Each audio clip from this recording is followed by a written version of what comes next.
In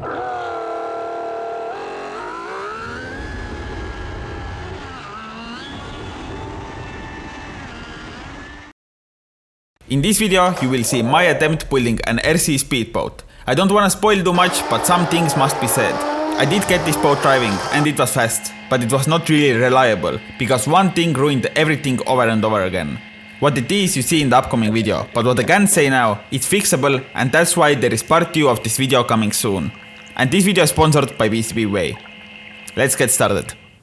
Like always, everything starts with 3D printing. I am printing the boat hull in 4 pieces with my GTTech iFast, and I'm using ABS for material. I'm using ABS for 2 reasons. It's cheap and it's sandable. I'm going to do a lot of bodywork that you see really soon. This is really important that those parts can be sanded. If you don't know PLA, you cannot sand. Anyway, all the boat hull pieces are printed and they turned out really nice. Some parts have minor warping, but it's so less it not cause any problems. Oh, and by the way, all those parts fit on Ender 3 size printer, so pretty much everyone who has 3D printer can build this boat. Okay, now to the building. First we have to attach all those 4 pieces to one. For this we need M4 bolts and some glue. I'm going to use epoxy glue, but I'm pretty sure that other glues works also really well, except super glue. In this case the point of the glue is not only hold the parts together, but also seal the gaps between the parts, because it's kind of obvious to keep the water out from the boat. Super glue will not do it. After the glue is added, I secured them strongly together with M4 bolts, before the glue was dried of course. If I remember correctly, I used 18 bolts in total. Screwing those bolts with power drill was a bit tricky, there is just so less space to work with it. But I managed to do it, and now we have fully assembled boat hull. Right now it looks terrible, that's why we're starting with the next step right away. I'm going to cover inside walls with glass fiber cloth to make the boat stronger. Those walls are really weak and cracking them is too easy. Those walls are printed so thin to save time, material, and not increase the weight of the boat too much. Covering those walls with glass fiber is actually the perfect solution, because it's insanely strong and almost doesn't add any weight to the boat. That's why I decided to go with this solution instead of printing those walls thicker. A bit extra work I know, but I'm fine with it.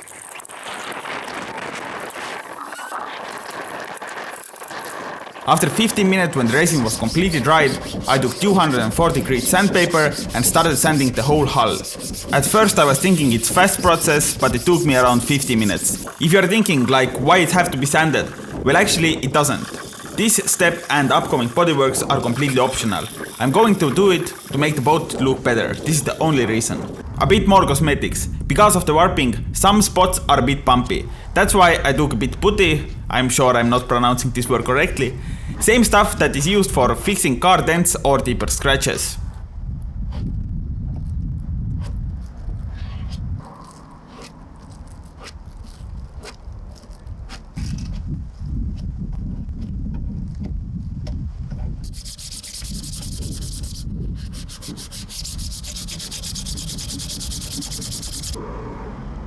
Now when this is done, it's final time to cover this boat fully with the primer.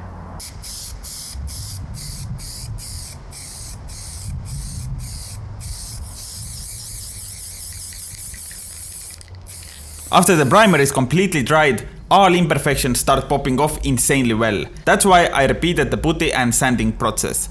But I'm not stopping here too long, in this video is already too much sanding. So it's time to start painting, and this is exactly what I did after the primer was completely dried. I chose the orange color because it looks nice and it's really easy to see when the boat is in water. But after 30 seconds it started raining and I had to cut the process off. I painted the boat later at the day and the end result looks like this. It's not perfect, but it's pretty good and also really smooth.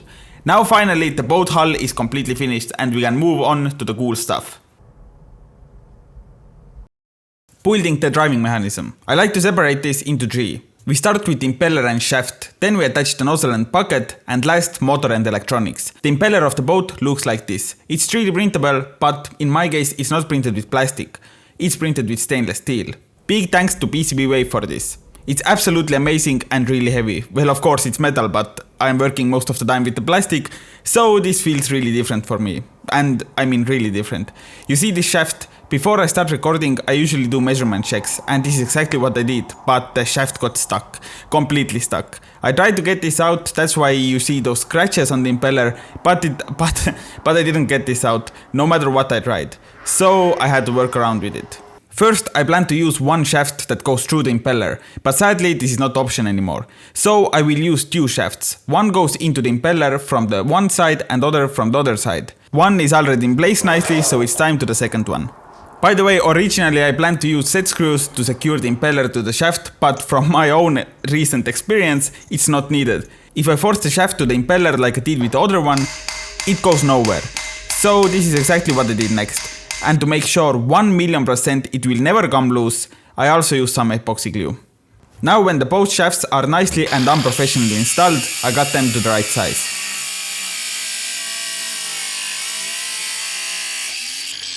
Before I installed the impeller to the boat, I also added one 8mm bearing and shaft seal. Now I added the impeller.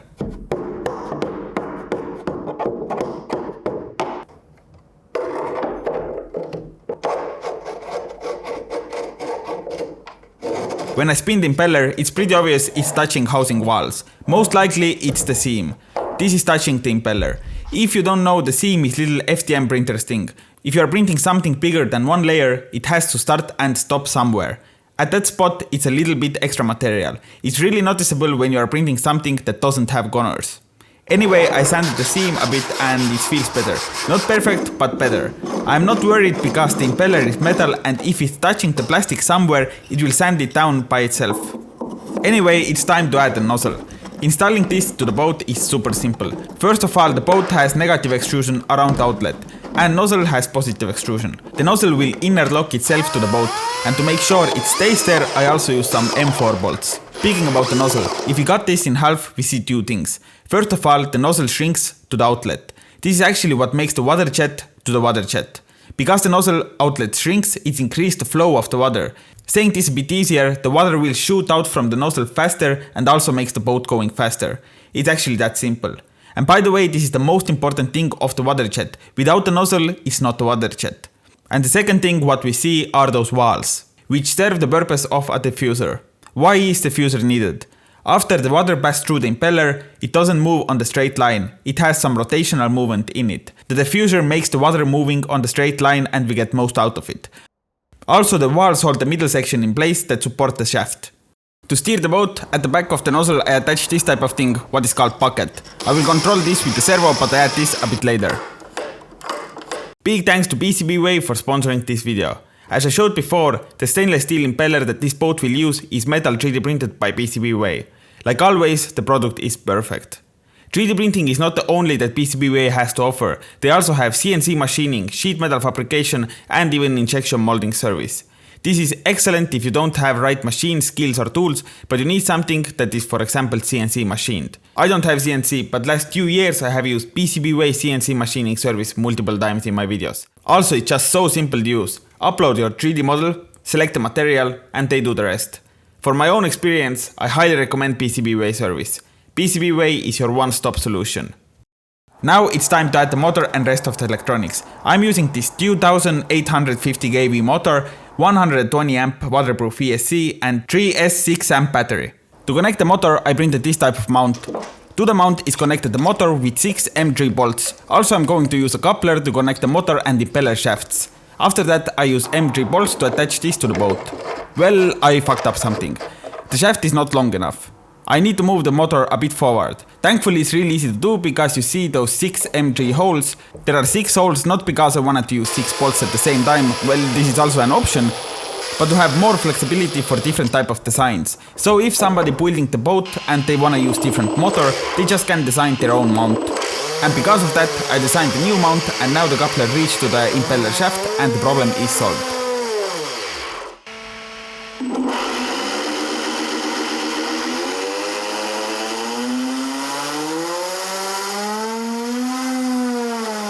Right now it seems to work, so let's go to the toilet. To test the boat in water, I mean.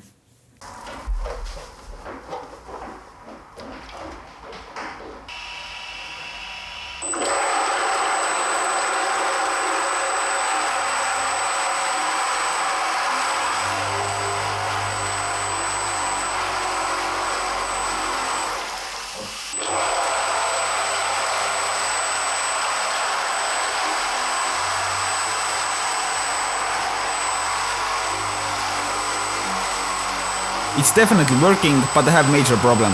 The motor overheats rapidly. The short test I just did, the motor is so hot I can barely touch it. This thing have to be solved, and I see 3 different solutions for this. First, I should use stronger motor. Sadly, I don't have any that fits on the boat, and if I order some, the video will be delayed a month. Second, use better cooling. Water cooling makes most sense over here. And third, I can use some gear ratio to reduce the load of the motor. First one, I don't want to delay the video, so this is out. The second option makes the most sense here, let's be real.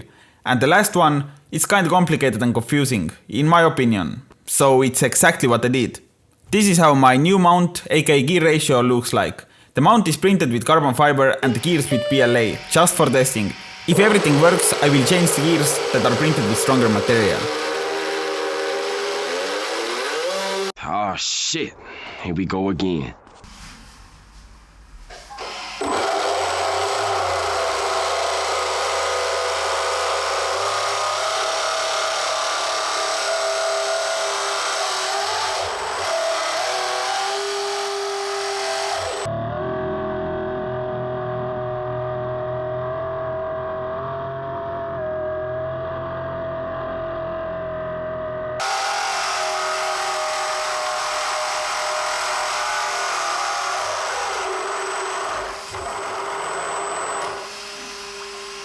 It worked, the motor and ESC isn't even warm, so all is ok now.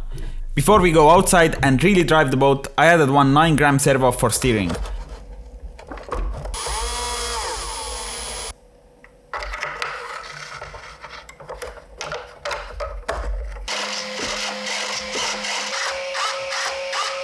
Also, this seems to work nicely. Next, I changed the gears, printed with PC filament. It's extremely strong and perfect for the gears. With even so short testing, the gears started wearing, which means those gears have to be lubricated. And now it's time for the first test drive. Right now I'm driving in the small river. Later I go to the lake, but if something goes horribly wrong, I don't lose the boat at least.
Well, this was kinda short drive, but I got a lot of information. First of all, we cannot ignore this footage. The water rushed in pretty badly, and also the gear failed. To get this boat driving, we have to fix 2 problems. Let's start with the gear, it's easier and faster. I 3D printed new one with PC filament, but I added a bit extra material where the bolt screws in. There it failed after all. But the biggest changes I did happened actually in the slicer. Before I printed the gear like this. Let's focus on the printing direction. The gears is just upright, a really logical position. But there is a thing, if you look like this is the only material that's hold the gear connected with the motor. If it breaks over here, what it did, the rest of the gear is not connected with the motor anymore. I want to increase the material per layer. But how we do it? We can increase the gear thickness or size. But this is not option in my case. But there is one trick. Let's give this gear a little angle. Now one layer exactly on the problematic spot have way more surface area. So there happens way more layer adhesion. The question is this enough? New gear is printed that way and we will find out after we fix another problem. The water, how it rushed into the boat. I know that most of you who are watching the video thinks this boat need a lead. And actually it's true, but I cannot do it. I cannot do it because of only one reason. To the hull I didn't design anything where I can attach the lead. It's still possible to add some random cover, but it has to be also watertight. Otherwise, what's the point of that?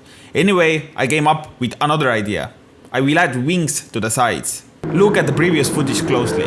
The water flew up and then fell into my boat. So my idea with the wings is to stop the flying water from reaching so high. Instead, wings will direct the water on the sides or back down. So I printed those wings in 3 pieces, hot glued together and then hot glued to the boat size of my boat.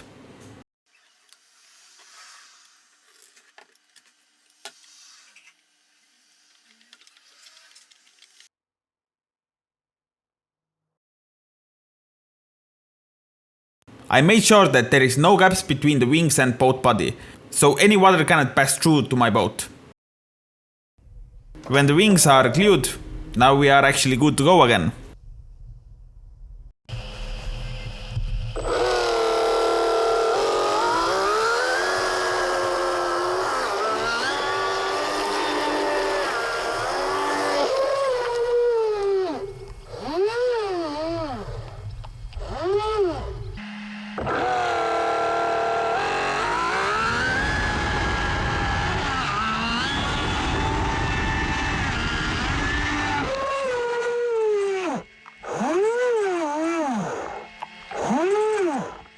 Let's start with the good news. The wings worked perfectly. I mean,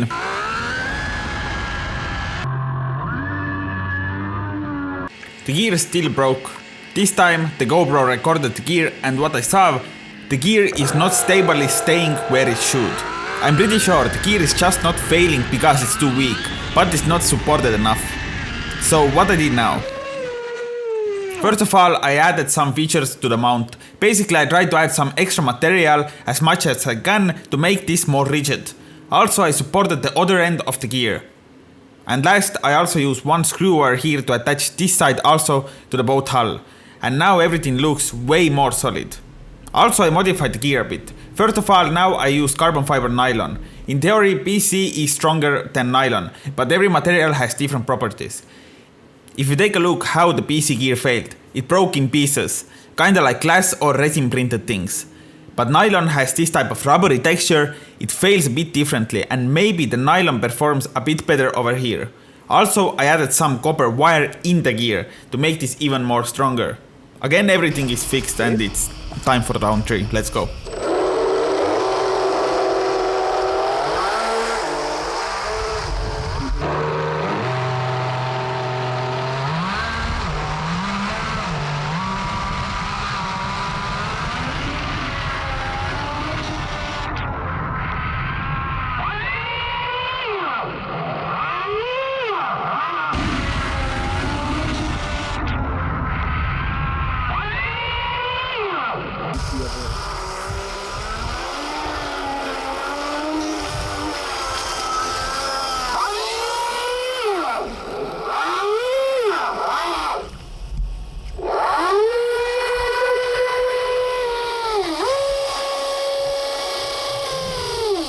This was for sure the longest ride the boat did, but the small gears failed again, but this time it didn't break, instead the teeth completely melt away. There are 2 things that will fix this problem once and for all. First of all, PCB-way metal 3D printing or CNC machining. Second, those gears are herringbone gears. If I used here regular spur gears, this would not happen, here is why. When the impeller spins, it pushes the water through the nozzle and moves the boat forward. But also the impeller drives itself forward. Because the impeller is connected to the shaft and shaft is connected to the big gear, it also tries to move forward. And if this happened with herringbone gears, it's fatal for the gears. But with regular spur gears, it absolutely doesn't matter. And even all what I just described doesn't help. Then I scrapped the whole idea with the gears, and I just attached stronger motor directly to the shaft. So we see this boat again in part 2. I hope you find this video interesting because this video took me 2 months to make, that's why I haven't uploaded recently. But big thanks you for watching and see you guys really soon. Bye!